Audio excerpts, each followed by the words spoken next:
अस्सलाम वालेकुम फ्रेंड्स, आप देख रहे हैं हमारा YouTube channel Al Makka Tech and Business Hub. तो दोस्तों, जैसे कि आप जानते हैं कि आज एफओएमसी की जो मीटिंग है उसका पहला सेशन और उसका पहले सेशन का अगला हिस्सा दोनों आज ही हमें देखने को मिलने वाले थे और दूसरा सेशन हमारी वीडियो के दरमियान ही स्टार्ट हो चुका है। अब तक की जो अहम नुकात हैं वो मैं आपके साथ सबसे पहले शेयर करूंगा, क्योंकि यही बातें हमारे लिए आगे चल कर के फोरकास्ट बन जाती हैं। तो अच्छा तो ये है कि आप इसे अभी देखें और आपको पता चल जाए कि सेंटिमेंट्स जो कि ऑड्स हैं यहाँ पर वो कहाँ हमें लेकर के जा रही हैं। तो पहली स्टेटमेंट दोस्तों यहाँ पर आई है इस मीटिंग के दूसरे सेशन की कि जी फेडरल रिजर्व यहाँ पर एक्सपेक्ट कर रहा है कि वो रेट्स को होल्ड करे। इसका मतलब ये हुआ कि यहाँ पर जिसका हमें थोड़ा बहुत डाउट था वो कंप्लीट होता दिखाई दे रहा है। उसकी वजह यहाँ पर बताई जा रही है कि ये जो जुग्राफियाई लिहाज से जो टेंशन्स थी इसे लेकर के सबका ये जहन था कि शायद ये 2-4 दिन में निपट जाएंगी, लेकिन ऐसा होता दिखाई नहीं दे रहा दोस्तों। इसलिए कि अब हम तकरीबन 17वें दिन में एंटर हो गए हैं। तो अब तो इसके दिन भी जो हैं लोग शायद गिनने भूल जाएं अगर ये सूरत हाल ना निपटी। अच्छा, अब इसका मतलब एक और निकलता है यहाँ पर कि क्या इस मार्केट के जो रेट कट की हमें ज़रूरत थी, दुनिया इकोनॉमी को, तजारत को, ट्रेडर्स को, उसको यहाँ पर आर्टिफिशली तौर पे यहाँ पर कंट्रोल किया जाएगा। जबकि डाटा हमें ये बता रहा है कि वक्त की ज़रूरत है, इकोनॉमी की ज़रूरत है और इवन के चाचा ने खुद भी कहा था कि रेट कट जो कि है हो जाएगा, लेकिन इसे रोक दिया गया है इसलिए कि जो यूएस के इकोनॉमिस्ट हैं, जो तजियाकार हैं, जो इकोनॉमी को देखते हैं, जिनको लगता है कि हमारा फ़ैसला इकोनॉमी के लिए ठीक होगा, उन्होंने ये अपने सेंटिमेंट्स जो हैं यहाँ पर शेयर कर दिए हैं। तो दोस्तों, इससे पहले हम आगे बढ़े मैं आपको बताता चलूं कि ये सेंटीमेंट्स हैं, इसे हम कहते हैं फोरकास्ट। आई होप कि आप इसे बड़े आसानी से समझते होंगे। अगर आप में से कोई दोस्त ये समझ रहा है कि ये एक आखिरी फैसला आ गया है मार्केट में, तो ये एक गलत फहमी होगी। मेरा यहाँ पर काम आपको ताज़ा तरीन इकोनॉमी से जुड़ी खबरों से फौरी तौर पे आगाही देना है, ठीक है। और रही बात जो वीडियो के बाद खबरें आती हैं, अगर आप उन खबरों को भी बाद में हासिल करना चाहते हैं और वो भी खबरें जो बाकायदा तौर पे वेरीफाइड होती हैं, उसके लिए आप हमारा व्हाट्सएप चैनल ज्वाइन कर सकते हैं। उसका लिंक इसी वीडियो के डिस्क्रिप्शन में मिल जाएगा। याद रहे कि उस चैनल पे आपको सिर्फ खबरें देखने को मिलेंगी और वो दुनिया भर के तजारती सेक्टर्स की होती हैं। चलें यहाँ पे दोस्तों अब लास्ट बात कर लेते हैं इकोनॉमी से। तो इकोनॉमी की ग्रोथ को यहाँ पर लेकर के अगर हम मार्केटों का रुख देखें तो मार्केटें तो दोस्तों ऐसे हो गई हैं जैसे खामोश हैं। अगर आज हम ऑयल प्राइसेस की बात करें तो वो किसी हद तक हमें कंट्रोल्ड दिखाई दिए। WTI के अंदर कुछ कमी भी हुई, लेकिन क्रिप्टो मार्केट का रुख तो दोस्तों यहाँ पर अमेजिंग है, इसलिए कि हमें अभी भी ग्रे स्केल और ब्लैक रॉक जो हैं वो यहाँ पर इस मार्केट के अंदर पूरी तरह घुसे हुए दिखाई दे रहे हैं। तो दोस्तों, पीर की सुबह से लेके अब तक यहाँ पर WTI और ब्रेंट जो है वो ख़ास एक सिम्त में हमें स्टक दिखाई दे रहे हैं। ना तो ये कोई ऐसा यहाँ पर नया पैनिक क्रिएट कर पा रहे हैं जिससे कोई उधर पुधर आपको देखने को मिले, और ना ही यहाँ पर कोई रिवर्सल आया है ताकि मार्केट टूट सके। लेकिन एक बात यहाँ पर देखने को मिलती है और वो ये है दोस्तों कि ये जिस जगह पे खड़े हैं, जिस एज पे खड़े हैं, यहाँ से इसका अपर साइड पे मोमेंटम जो है वो किसी वक्त भी हो सकता है।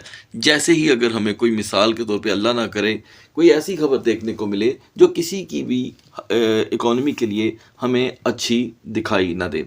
एनीवे, इस पे बात होती रहेगी दोस्तों। एफओएमसी के लिए तैयार रहिएगा। बढ़ते हैं मार्केट की तरफ। एफओएमसी के रिजल्ट का जो फैक्टर है दोस्तों, उसके इंतज़ार का जो एलिमेंट है वो आपको पूरी मार्केटों में देखने को मिल रहा है। मेरे ख्याल से शायद कोई भी ऐसी मार्केट नहीं जहां पर आपको इसका इंतज़ार दिखाई ना दे रहा हो। एनीवे, बहुत ही मुश्किल से यहां पर हमें कुछ कैपिटलाइजेशन बेटर वे की तरफ जाती हुई दिखाई दे रही है और डोमिनेंस में मिडनाइट में आकर के 0.10% का इजाफा हुआ है। अगर हम फंडामेंटल की बात करें तो इस वक्त जो पेंग्यू है वो भी दोस्तों फंडामेंटल की लिस्ट से हमें यहाँ पर निकलता हुआ दिखाई दे रहा है। अगर सूरत हाल ऐसी ही रहती है तो इसमें कोई डाउट नहीं कि पेंग्यू जो है आने वाले दिनों में अपने आप को टॉप वॉल्यूम गेनर या टॉप 30 में से पूरी तरह एग्जिट कर देगा।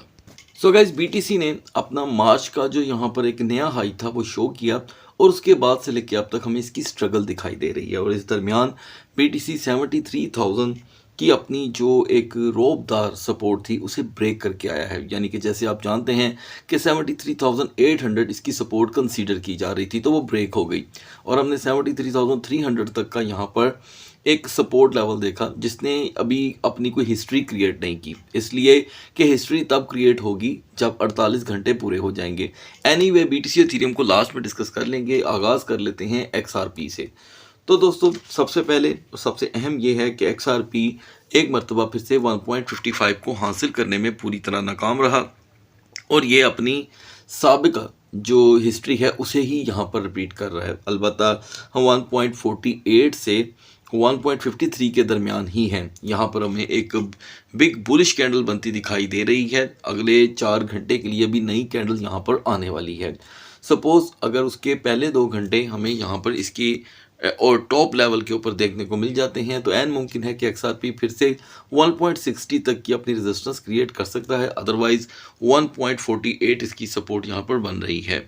इस बीच बीएनबी का रवैया दोस्तों बहुत ही ज़्यादा अनोखा देखने को मिला, इसलिए कि 660 से 670 के दरमियान इसकी जो रोटेशन थी सपोर्ट वाइज, इसने उसमें 6673 को प्रेफर किया और हाई रहा यहाँ पे 673 का जो आपके सामने है। अलबत्ता यहाँ पर हम जिसे सपोर्ट कंसीडर कर रहे थे आर कार्बो लेवल हमें बहुत जल्द देखने को मिल गया। तो गाइस इन 2 कैंडल के दरमियान आपको एक ऐसा रिवर्सल कैंडल का एक शैडो देखने को मिल रहा है जिससे ये मालूम होता है कि 660 एक इसका रिवर्सेबल टारगेट बन सकता है। ठीक है, according to the recent history, not too much long history. ठीक है जी।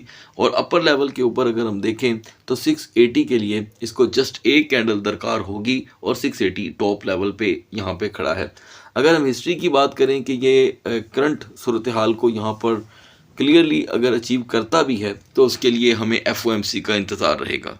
सोलाना ने दोस्तों यहाँ पर बहुत ही जल्द 95 को आज ब्रेक कर दिया। एतबार की यानी कि समझने इंतहाई कमी, जिसकी सूरत में हमने 93.10 तक का जो कि है रिवर्सल एक लेवल देखा और रिकवरी जो आपके सामने है वो सभी बड़े फंडामेंटल स्ट्रॉन्ग कॉइन की यहाँ पर एक बुलिश मारूवुजू कैंडल बनती हुई दिखाई दे रही है, जिसके लिए ज़रूरी है कि अब सोलाना भी 95.50 को प्रोटेक्ट करे। इसकी प्रोटेक्शन ही इसे 97.50 तक लेकर के जा सकती है। अदरवाइज रिवर्सेबल जो इसकी पोजीशन है वो आप बहुत अच्छे से जान चुके हैं। बीसीएच की भी यहाँ पर परफॉर्मेंस दोस्तों पूरी तरह अनचेंज है। आप बाकायदा तौर पे इसका तजिया खुद भी कर सकते हैं। जैसे कि 470 इसकी सपोर्ट थी और ये अपनी 470 की सपोर्ट को ही आ जाकर तरजीह दे रहा है और अपर लेवल अभी फ़िलहाल 476 से ज़्यादा का नहीं है।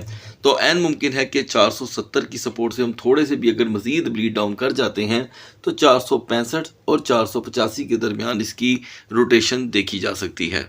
बाकायदा तौर पे हमें यहाँ पर टाउ ने भी अपनी प्रीवियस सपोर्ट के ऊपर ही वर्क करवाया और वो 270 की थी। जब हम इससे सुबह डिस्कस कर रहे थे तो हम 277 पे थे। लिहाजा हम देख रहे हैं दोस्तों कि टाउ 270 से 283 के दरमियान रोटेट हुआ और मुझे उम्मीद है कि आपने इस हिस्ट्री को ज़रूर अपने लिए यहाँ पर जो कि है एजुकेशनल पर्पज़ के लिए इस्तेमाल किया होगा।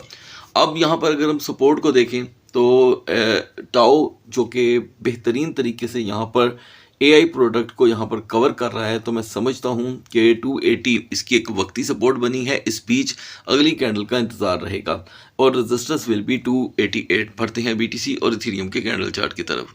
तो guys now we are on the chart of BTC और यहाँ पर क्योंकि बैक एंड पे हमें ज़्यादातर ग्रे स्केल और ब्लैक लॉक की खबरें सुनने को मिल रही हैं, तो इसी के साथ साथ दोस्तों हम देख रहे हैं कि जो पिछले 16 घंटों में यहाँ पर बेरिश मोमेंटम था और तीनों की तीनों ये कैंडल जो कि 3 ब्लैक क्रो की मांद हैं, इनके शेडोज डाउन साइड पे हैं। इसका मतलब ये है कि अभी भी अपर लेवल के लिए मार्केट के अंदर डाउन साइड की तरफ झुकाव ज़रा ज़्यादा देखने को मिल रहा है।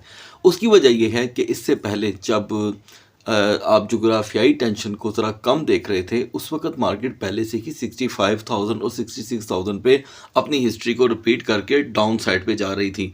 तो इसकी एक ये भी वजह हो सकती है कि लोगों की तवज्जो ज़्यादातर क्रैश मोमेंटम की तरफ थी। तो यहाँ पर एक बुलिश कैंडल बनी है दोस्तों 73,300 के लो के बाद और अभी के लिए हम इसे पॉजिटिव मोमेंटम ही कंसीडर करेंगे। नो डाउट 74,800 को कौन कहेगा कि ये वीकर जोन है।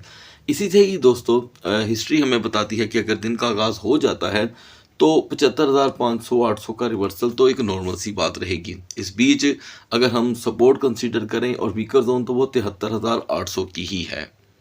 आज के दिन इथीरियम कुछ खास वॉल्यूम यहाँ पर दोस्तों गेन नहीं कर सका, लेकिन इसका जो तजिया है वो बिल्कुल अनचेंज है। फिर भी मैं यहाँ पे आपको रिवाइज करवा देता हूँ कि 2-3-10 तक का इथीरियम ने सेवरल टाइम लो प्रोवाइड किया। आप देख सकते हैं कि अगर इसके नीचे एक लाइन भी खींच दी जाए या यूँ कह दें कि एक सपोर्ट लाइन भी टेम्पररी ड्राइंग कर दी जाए तो आपको पता चलेगा कि हम 2310 से नीचे नहीं गए।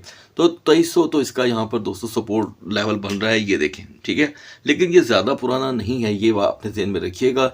इसको हम मजबूत सपोर्ट लेवल कंसीडर नहीं करते। हिस्ट्री ये हमें बताती है कि स्ट्रॉन्ग लेवल वो है जो 48 से 96 घंटे के दरमियान का हो, यानी कि 2 से 4 दिन का। एनीवे अभी के लिए फ़िलहाल 2338 से 2355 एक पॉजिटिव मोमेंटम को यहाँ पर दोस्तों जनरेट कर सकता है, जो 2375 और 85 की रेजिस्टेंस भी हमें दिखा सकता है। सो गाइस, सुबह तक अल्लाह हाफिज़।